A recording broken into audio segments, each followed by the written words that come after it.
Depuis ce matin, vous devez également présenter le fameux QR code pour entrer dans un hôpital ou une clinique, sauf pour les urgences. Concrètement, passe obligatoire si vous êtes visiteur ou patient venant pour un soin programmé. Reportage à Saint-Laurent-du-Var, dans les Alpes-Maritimes. Leslie Benzaken, Emmanuel Arnaud.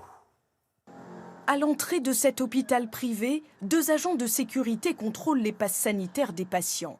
C'est bon. Elle est validée, c'est bon. Merci beaucoup. Malgré des surprises de dernière minute, alors, il n'y aura pas d'accompagnant, monsieur. Vous n'allez pas pouvoir l'accompagner. Non plus.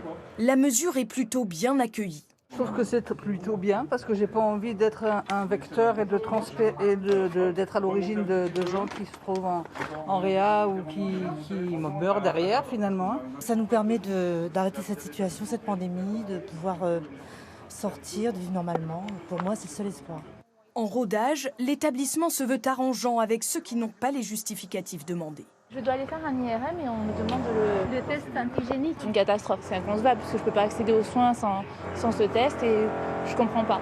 Cette patiente sera finalement admise aux urgences, là où le pass n'est pas exigé.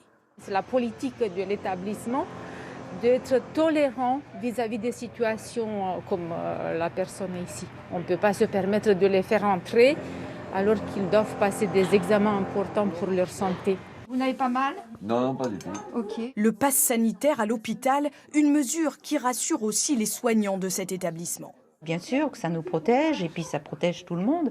Donc évidemment qu'on vérifie tout ça avec beaucoup d'attention. On doit respecter les soignants comme eux, ils nous respectent, afin de les protéger, parce que s'il n'y avait pas les soignants, on serait dans l'au-delà peut-être. Pour la direction, cette mesure est une façon d'éviter d'être submergé par la 4e vague de l'épidémie. Le fait d'avoir ce type de patients dans nos établissements garantit la sécurité pour tous. Et donc je pense que c'est un élément important dans la lutte contre l'épidémie.